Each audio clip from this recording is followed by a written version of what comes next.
सच के लिए बेखौफ बेबाक जंग, वर्तमान क्रांति न्यूज 24 के संग।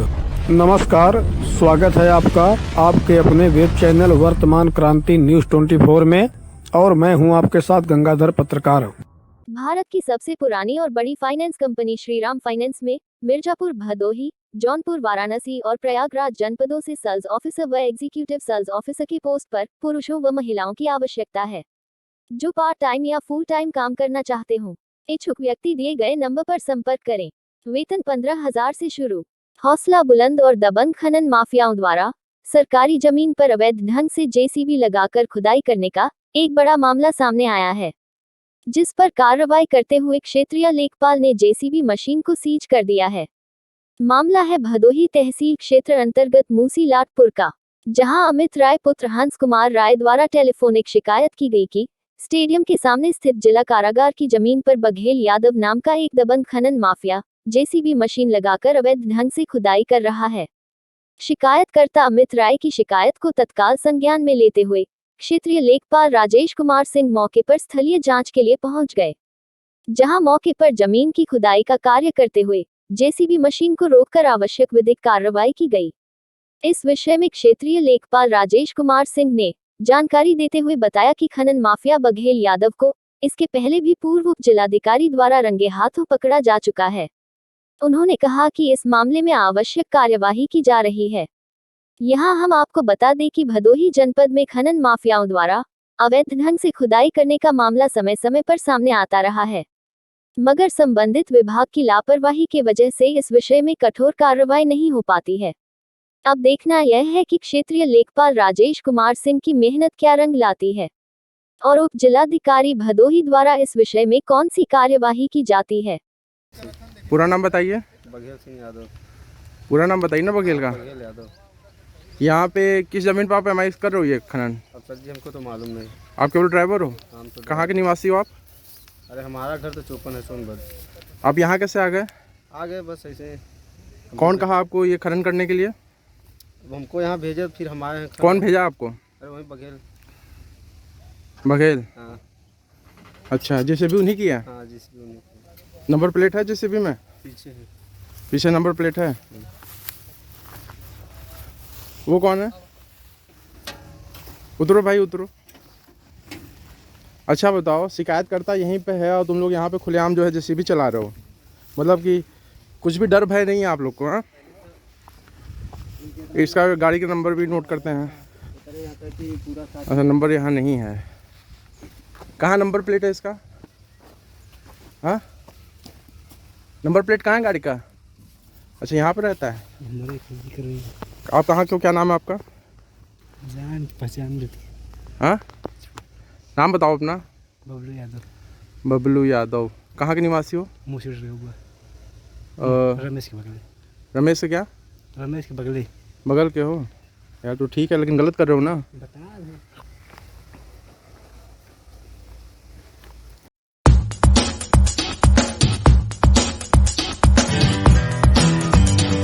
पैसे और पावर के दबाव में आकर राजस्व विभाग के अधिकारियों द्वारा जमीनी मामले में एक तरफा फैसला देने के तमाम मामले हमें अक्सर देखने व सुनने को मिल जाते हैं, मगर आज हम आपको एक ऐसे मामले से अवगत कराने जा रहे हैं जिसमें एक पक्ष ने उप जिलाधिकारी पर पैसे लेकर एक तरफा अन्यायपूर्ण फैसला करने का आरोप लगाया है।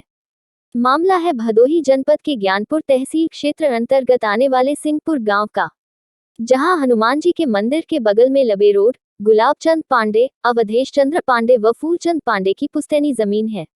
आरोप है कि ज्ञानपुर की उप जिलाधिकारी श्रीमती प्रियंका ने कठौता गोपीगंज निवासी आदर्श मिश्रा से मोटी रकम लेकर न सिर्फ गलत ढंग से जमीन की पैमाइश कराई, बल्कि पुलिस प्रशासन के सहयोग से इनकी जमीन पर अवैध कब्जा कराने का भी प्रयास किया।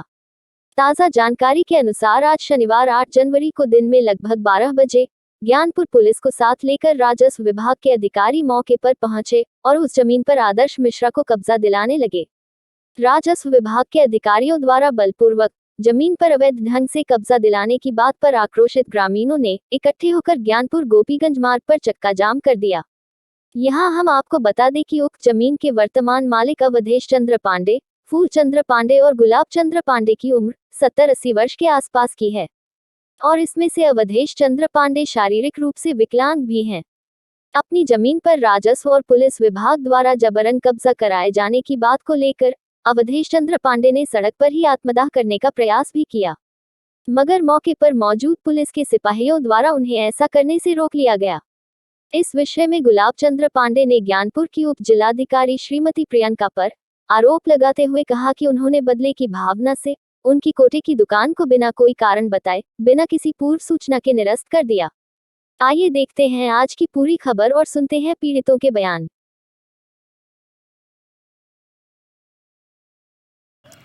अवधेश चंद पांडे।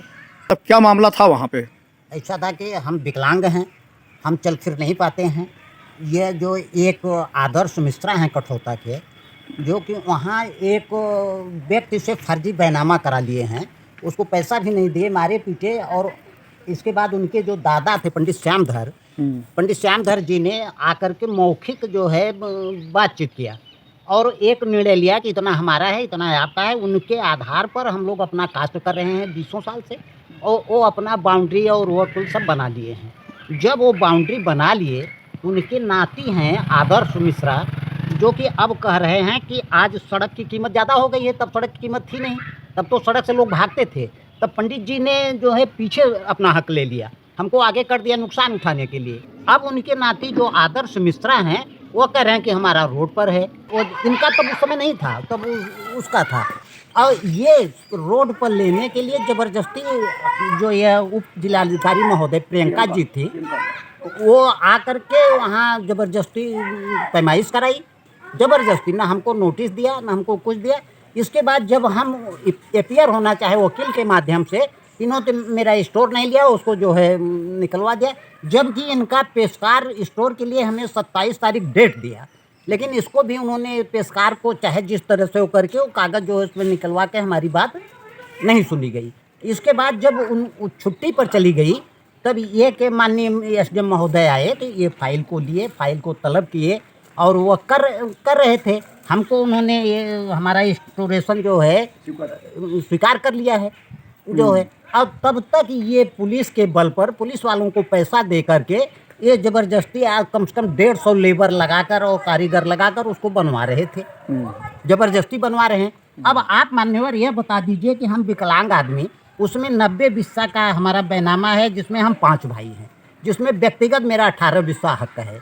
मेरे पास जीने खाने के लिए वही एक संपत्ति है।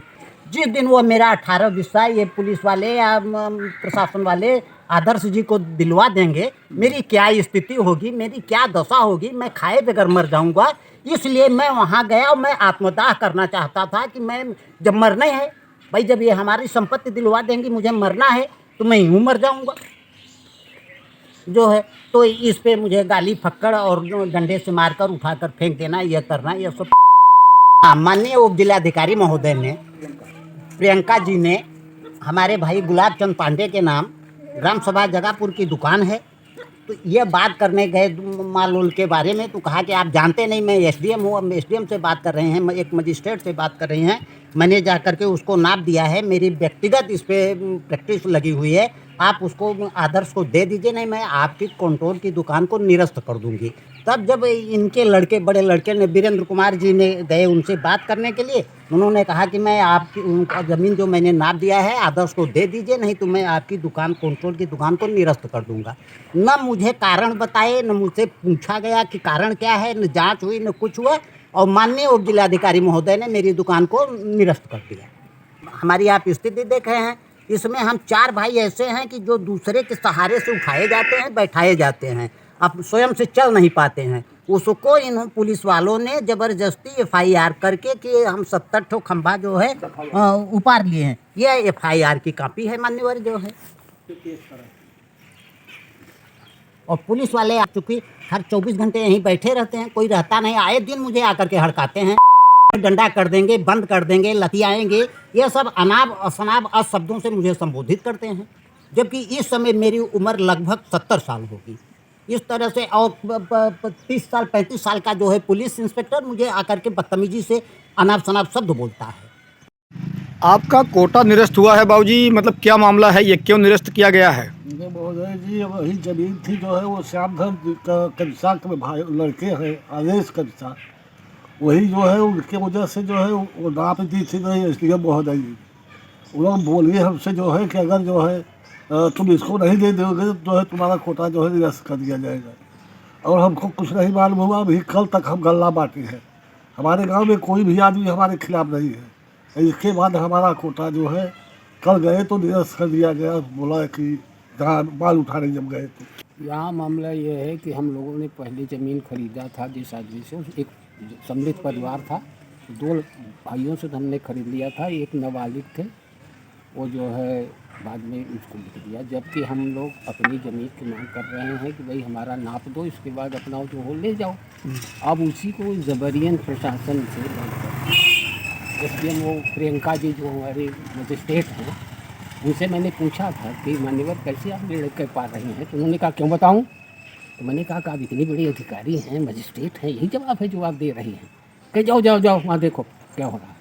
इस तरह से वो करके अब वहाँ खंबा गड़वाने की क्रिया किया, जबरियन दखली देने लगी, वही सब किया। और हम लोग आज भी वही पुलिस के बल पर आया, पुलिस आई, पीएससी की गाड़ियाँ 2 गाड़ी आई, अब लोग खड़े हो गए। हम लोगों को मजबूरन होकर के जब हमारी ज़मीन संपत्ति खरीद वापस जबरियन ली जाएगी तो हम जान देने पर तैयार हुए कि हम नहीं ध्यान दे देंगे, भाई हम अपनी संपत्ति नहीं देंगे। हम कैसे जुटाए हैं उसकी हमारी स्थिति हम जानते हैं। वो तो कारपेट से पैसा लेकर, वो भी हम उनके गवाह हैं, उनके रजिस्ट्री के हम गवाह हैं, पैसा भी उन्होंने नहीं दिया, वहाँ ले जाकर कठौता में उसको आधा पैसा देकर भगा दिया। इसीलिए तो कोई उसको खरीदता नहीं था कि ज़मीन की शॉर्टेज है, और ये ज़मीन शॉर्टेज लिखाए है और ये पूरा रकबा चाह रहे हैं कि हम कब्जा कर ले, पैसे के बल या पावर के बल, जो कुछ भी हो, उनके पास सत्ता का पावर है। हम लोगों के ऊपर एक नहीं आए दिन FIR पुलिस आकर हैकड़बाजी कर रही है हम लोगों को। हम लोग भाग भी नहीं सकते, पुलिस वाले कुछ कहीं बदतमीजी बोलते हैं, में डंडा कर देंगे, बंद कर देंगे बाहर। हम 80-85 साल के हो चुके हैं, हम अध्यापक रहे हैं, रिटायर हुए हमें आज 13-15-16 साल हो गया। इस तरह से मजबूरी, ये एक बड़ा दुख है कि एक मजिस्ट्रेट का यह बयान, मजिस्ट्रेट का बड़ा महत्ता होती है कि भाई मजिस्ट्रेट साहब सामने एक मजिस्ट्रेट इतने स्तर से नीचे गिर कर के बात करें, यह बड़ा क्षोभ है। जनतंत्र कैसे चलेगा, ये बड़ा देश तबाह हो जाएगा। अगर इसी तरह से अधिकारी मनमानी करेंगे तो ये देश तबाह हो जाएगा।